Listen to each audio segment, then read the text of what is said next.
This is The War in Europe by Jacqueline Sarabia and Alexia Macatuno. The Battle of Britain. After gaining control of France, Hitler moved on to removing Britain as a threat before going against the Soviet Union in the east. However, Britain had enough advantages to overcome the Germans' flawed plan of attack. On July 16, 1940, Hitler commanded the Luftwaffe, which is the German term for an air force, to achieve air superiority against Britain before any backup forces would be sent in. However, the Luftwaffe's effort was mostly improvisational, as they did not set up a cohesive plan of attack beforehand. This allowed the British Royal Air Force, or RAF, essential breaks during the fight. This was the Germans' first drawback in their plan of attack and Britain's first advantage. Secondly, the British had the huge advantage of fighting over their own soil. When a British pilot had to bail out, he could easily do so without being captured and being held in a prisoner of war camp, as would happen to German pilots. Thirdly, the British had 50 radar stations that served as an exceptional early warning system.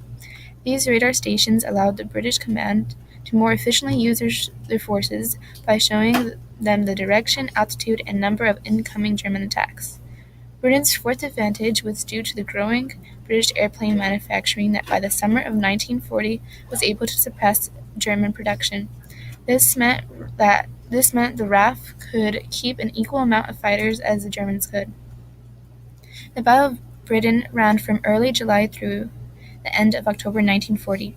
Throughout the battle, neither side was ever ahead by a large margin.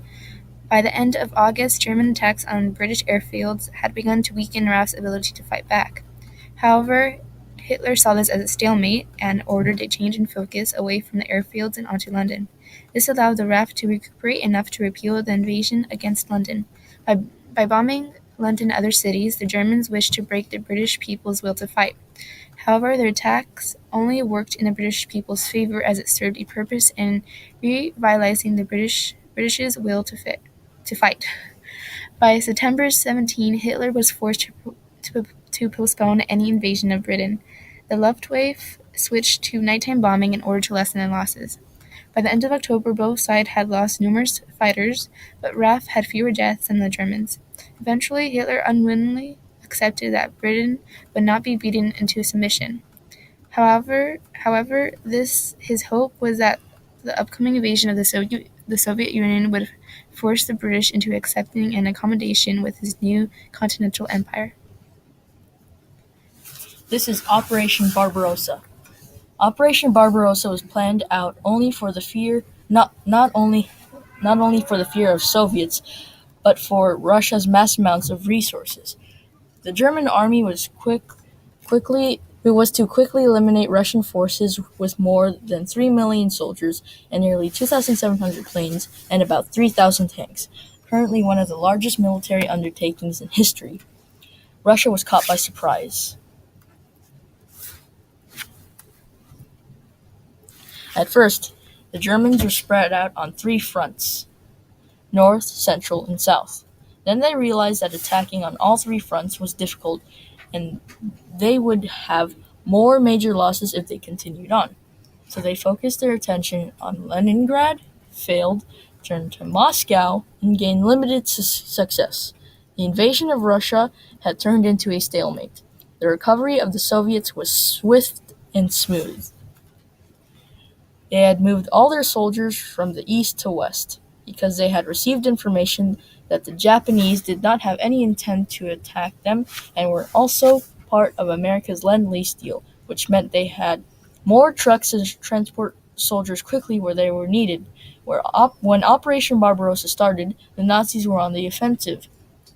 But then they were pushed back so much that they were later put on the defensive, with many tried but failed counterattacks. Here are some more pictures of Operation Barbarossa.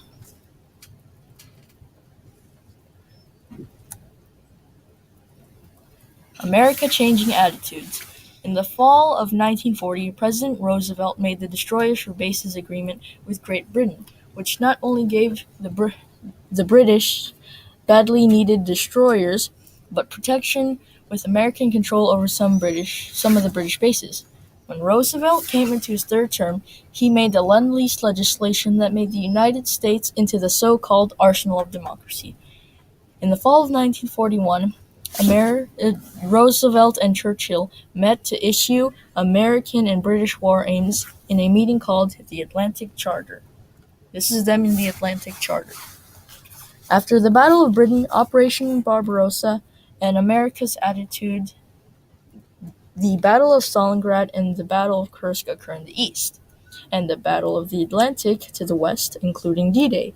Also later on in the European theater, on May 7, 1945, the defeat of Germany. Thank you very much for watching our presentation. Have a good day.